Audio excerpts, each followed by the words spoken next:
Assalamualaikum warahmatullahi wabarakatuh.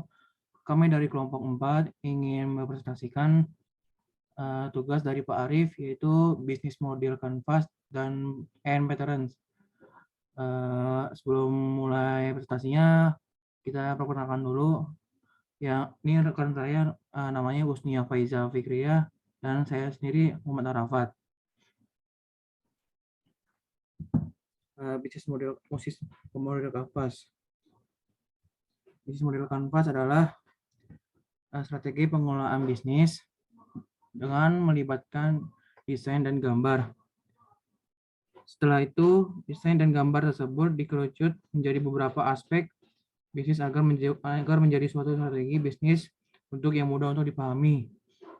Dengan bisnis model Canvas, Anda bisa menetapkan alur strategi bisnis dengan lebih efektif dan sederhana sehingga mudah untuk dipahami. Metode ini sangat sederhana jika dibandingkan bisnis plan pada umumnya. Dengan bisnis model Canvas, kalian bisa memetakan alur strategi bisnis dengan lebih efektif dan sederhana, sehingga mudah untuk dipahami. Tujuan dari pembuatan bisnis model Canvas sendiri tentu saja untuk memudahkan pemilik usaha dalam menjalankan bisnisnya.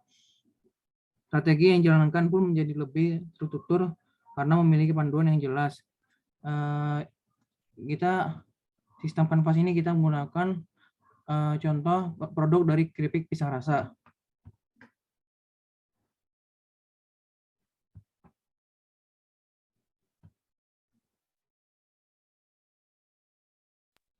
Selanjutnya, terdapat 9 elemen dalam membuat kanvas model bisnis, yaitu yang pertama ada key partners.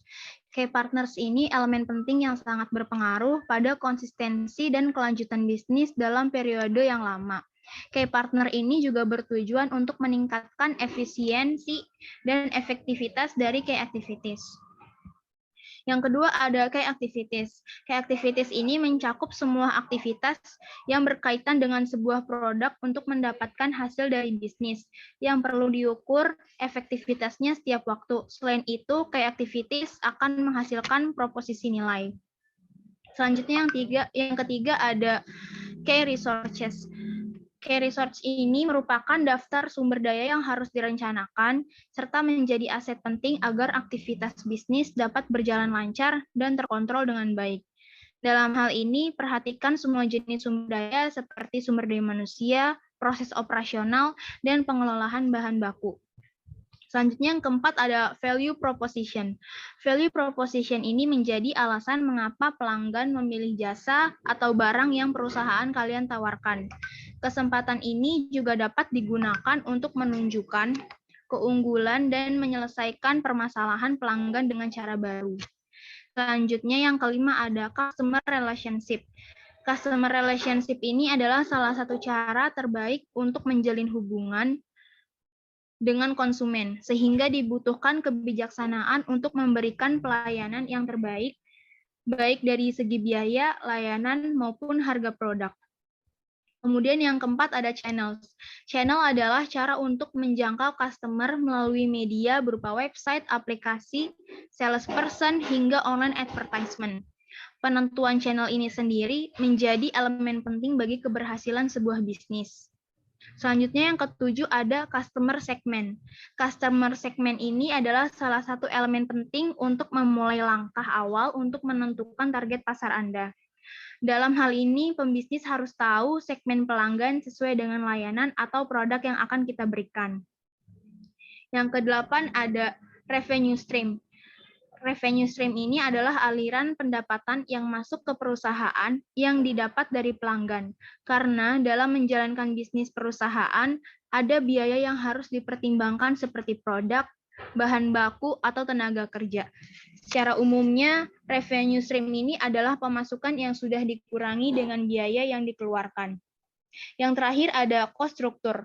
Cost structure ini adalah elemen terakhir yang tak kalah pentingnya, yaitu yang perlu dipantau dan diperhatikan agar bisnis tetap efisien dalam perjalanannya untuk mendapatkan revenue. Selain itu, cost structure juga dapat membantu bisnis yang dijalani menjadi lebih hemat dan bisa meminimalkan risiko kerugian. Hal ini juga dilakukan agar Anda dapat menentukan proposisi nilai yang tepat untuk pelanggan.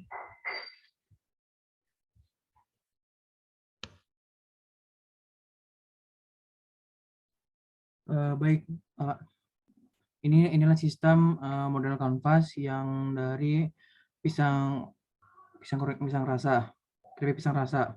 Key partners itu dimulai dari petani pisang, pengepul pisang, pabrik bumbu, penyelenggara pameran dan festival, influencer, produsen minimarket.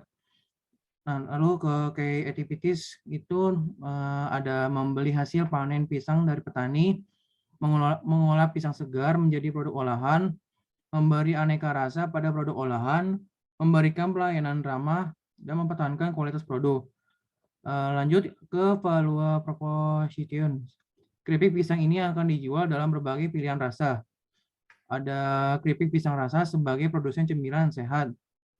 Lalu meningkatkan daya segar, meningkatkan daya saing produk oleh-oleh khas Lampung. Lanjut ke key research. Itu ada lahan tanam pisang, alat pengelola standar, dan aneka bumbu perasa. Lanjut ke channel, itu ada media sosial, e-commerce, toko oleh-oleh, minimarket, festival, dan pameran. Lanjut ke customer relations, itu ada diskon dan promo ke pelanggan, berbagai macam promosi menarik untuk pembelian khusus melalui aplikasi online, lalu program giveaway. Selanjutnya akan dijelaskan oleh rekan saya Usnia.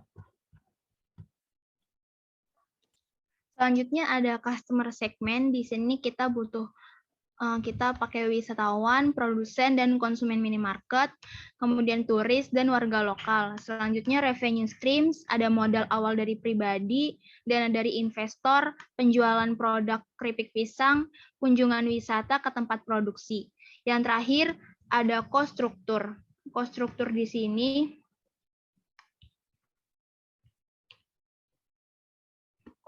sini ada bahan baku dan buah pisang segar, proses pengolahan dan pemberi rasa, gaji pegawai, biaya marketing, biaya kemasan dan packaging, biaya persiapan anggaran untuk pemasaran, dan promosi untuk kerjasama.